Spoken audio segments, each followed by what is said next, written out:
आज की इस वीडियो में हम बात करेंगे 27 मई के कर्क राशि फल के बारे में। नमस्कार मित्रों, ओम नमः शिवाय। आज का राशि फल आपको बताएगा कि आज के दिन आपको किन चीजों पर अधिक ध्यान देना चाहिए और किन से बचने की कोशिश करनी चाहिए। क्या आज आपको उन्नति के पथ पे ले जाएगा और क्या आपके सामने बाधा खड़ी कर सकता है। आइए देखते हैं क्या कहते हैं आपके सितारे, जहां आप पाएंगे आज के दिन का राशिफल। कैसा होगा आपका दिन, किसे मिलेगा प्यार, किसका चलेगा व्यापार, कैरियर में किसे मिलेगी उड़ान, किसे मिलेगा धन अपार। हर वर्ग के लिए जानिए दैनिक राशिफल। वीडियो को अंत तक देखिएगा। उससे पहले चैनल को सब्सक्राइब कर लीजिएगा ताकि रोजाना राशिफल आप सबको मिल सके और आप आने वाले दिनों को बेहतर बना सकें। सबसे पहले बात करते हैं ग्रह नक्षत्रों की स्थिति के बारे में। 27 मई 2020 दिन बुधवार, ज्येष्ठ मास के शुक्ल पक्ष के पंचमी तिथि रात्रि 12:32 तक रहेगी। इसके पश्चात षष्ठी तिथि आरंभ हो जाएगी। पुनर्वसु नक्षत्र सुबह 7:28 तक रहेगी। इसके उपरांत पुष्य नक्षत्र आरंभ हो जाएगी। वृद्धि नामक योग रात्रि 2:21 तक रहेगी। इसके पश्चात ध्रुव नामक योग आरंभ हो जाएगी। सूर्य वृषभ राशि में रहेगा, चंद्र कर्क राशि में रहेगा। आज का अभिजीत मुहूर्त अर्थात किसी भी महत्वपूर्ण कार्य को आरंभ करने का शुभ समय। आज के लिए कोई भी अभिजीत मुहूर्त नहीं है, इसलिए कोई भी महत्वपूर्ण कार्य हो तो उसे अगले दिन के लिए टाल दें।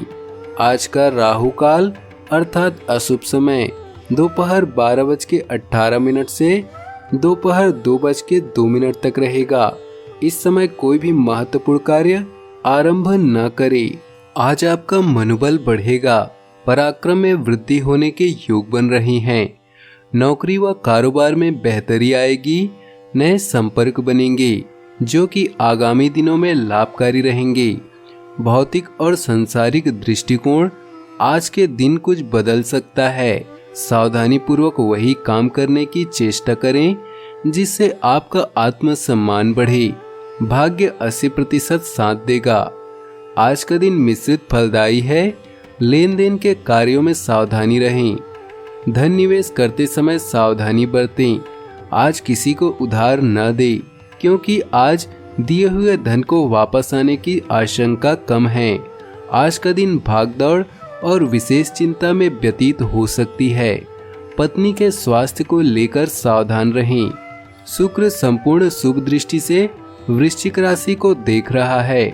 आज प्रयास अथवा स्वयं कोशिश करने से प्रत्येक कार्य में सफलता मिलेगी।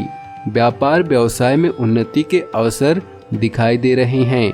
मान प्रतिष्ठा तथा उत्तम प्रकार की धन संपत्ति दायक है। व्यवसाय के क्षेत्र में नए सहयोगी मिलेंगे। परिवार में खर्च की अधिकता रहेगी। किसी न किसी कारण से अनावश्यक खर्च हो सकता है, इसलिए संतुलन बनाकर चले।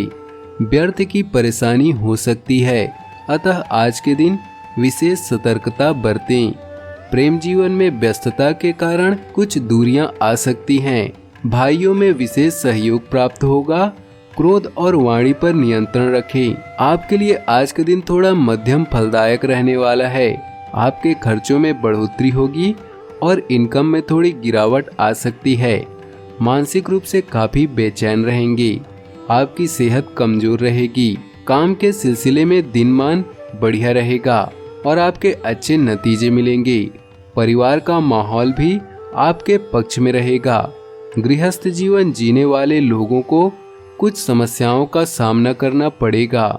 प्रेम जीवन जीने वालों के लिए आज का दिन बढ़िया रहेगा। प्यार और परिवार की बात करते हैं। रोमांस और यौन सुख आपकी जरूरत है जिससे आपका संबंध अटूट बनेगा। दादा दादी या नाना के स्वास्थ्य के कारण अस्पताल जाना पड़ सकता है। अपने सोना अपने प्यार का सबूत देना न भूले और इसके लिए आपका एक किस या आलिंगन ही काफी है।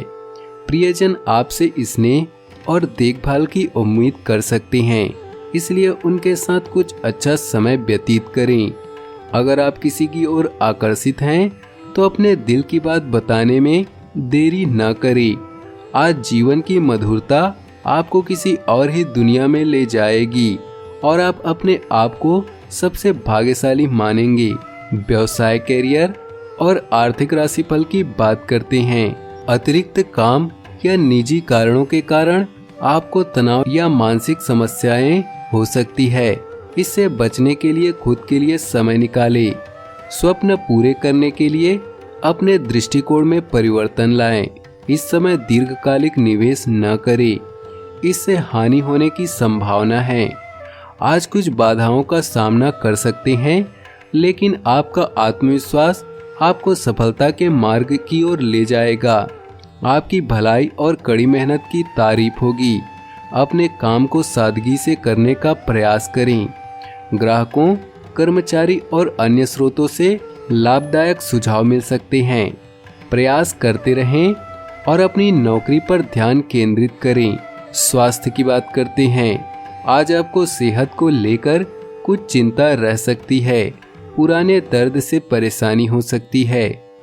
देवों के देव महादेव ने अपने भक्तों और सृष्टि की रक्षा के लिए कई रूप रखे। धार्मिक ग्रंथ में उनके अलग अलग स्वरूपों का वर्णन बखूबी मिलता है। ऐसे ही 5 रूपों के बारे में हम आज चर्चा कर रहे हैं, जिन्हें भोलेनाथ ने समय समय पर धारण किया। इन रूपों के बारे में विस्तार से जानने के लिए वीडियो को अंत तक जरूर देखिएगा। सबसे पहले बात कर लेते हैं आज के राशिफल की। इसलिए महादेव कहलाए कृत्तिवासा। धार्मिक ग्रंथों के अनुसार कृत्तिवासा शिव जी का ऐसा रूप था जिसमें उन्होंने गज चर्म धारण किया था। स्कंद पुराण के अनुसार एक बार भोलेनाथ माता पार्वती से रत्नेश्वर की महिमा का बखान कर रहे थे। उस समय महिषासुर का पुत्र गजासुर शिव के गणों को परेशान करता हुआ शिव जी के समीप चला गया। उसे इस बात का गर्व था कि वह कंदर्प के वंश में जन्मा है और उसे कोई मार नहीं सकता। गजासुर की इस प्रार्थना से प्रसन्न हुए थे शिव।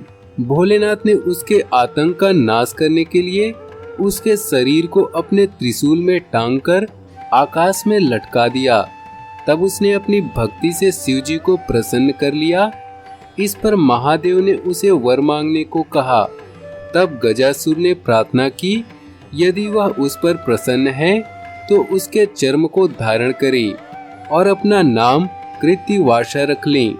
इस पर भोलेनाथ प्रसन्न हुए और उसे तथास्तु कहकर वरदान पूरा किया। इसलिए भोलेनाथ बन गए पंचवक्त्र। धार्मिक ग्रंथों के मुताबिक एक बार भगवान श्री हरि ने किशोर अवस्था का मनोहर रूप धारण किया। विष्णु जी के इस अनुपम स्वरूप को देखने के लिए चतुर्मुखी ब्रह्मा और अनंत मुखों और नेत्रों वाले देवता पहुँचे।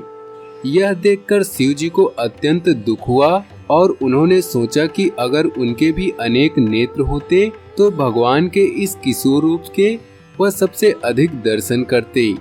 यह सोचते ही महादेव पंचमुखी हो गए और उनके प्रत्येक मुख में 3-3 नेत्र बन गए। इसके बाद उन्होंने श्रीहरि के दर्शन किए। भगवान शिव का यह रूप पंचवक्त्र कहलाया। भगवान भोलेनाथ कहलाए थे शीतिकंठ। भगवान शिव के अनेक नामों में एक नाम शीतिकंठ भी है, जिसका अर्थ है जिसका कंठ नीला हो। सागर मंथन के समय भगवान शिव ने हलाहल विष को पीकर अपने कंठ में धारण कर लिया, जिससे उनका कंठ नीला हो गया और वह नीलकंठ एवं शीतिकंठ भी कहलाने लगे। कई जगहों पर ऐसी कथा मिलती है। शिव जी कहलाए थे संसार वैद्य। धार्मिक ग्रंथों के अनुसार जिस तरह निदान और चिकित्सा के जानने वाले सवैद्य उत्तम प्रकार के औषधियों से लोगों के शारीरिक रोग दूर करते हैं, उसी प्रकार शिव जी अपनी दयालुता से संसारियों को भव रोग से मुक्ति दिलाते हैं। शास्त्रों के अनुसार भोलेनाथ को अनेक प्रकार की अलौकिक और चमत्कृत औषधियों का ज्ञाता माना जाता है। कहा जाता है शिव के पास जाने भर से ही सभी व्याधियां दूर हो जाती हैं। इसलिए शिव जी को संसार वैद्य कहा जाता है। इसलिए कहलाए थे महादेव गंगाधर। धार्मिक ग्रंथों के मुताबिक पृथ्वी के लोगों के उद्धार के लिए राजा भागीरथ ने मां गंगा को धरती पर लाने के लिए तपस्या की, लेकिन गंगा का प्रवाह बहुत तेज और प्रचंड था। धरती उनके प्रवाह वेग को सहन नहीं कर सकती थी। इसलिए मां गंगा ने भागीरथ से कहा कि स्वर्गलोक से गंगा सीधे पृथ्वी पर प्रवाहित नहीं हो सकती, क्योंकि उनके प्रवाह का वेग बहुत तेज है।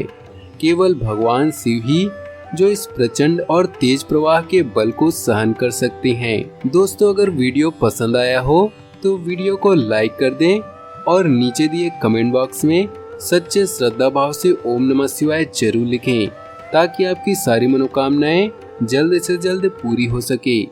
वीडियो अंत तक देखने के लिए आप सभी का बहुत बहुत धन्यवाद। आपका दिन शुभ हो, मंगलमय हो।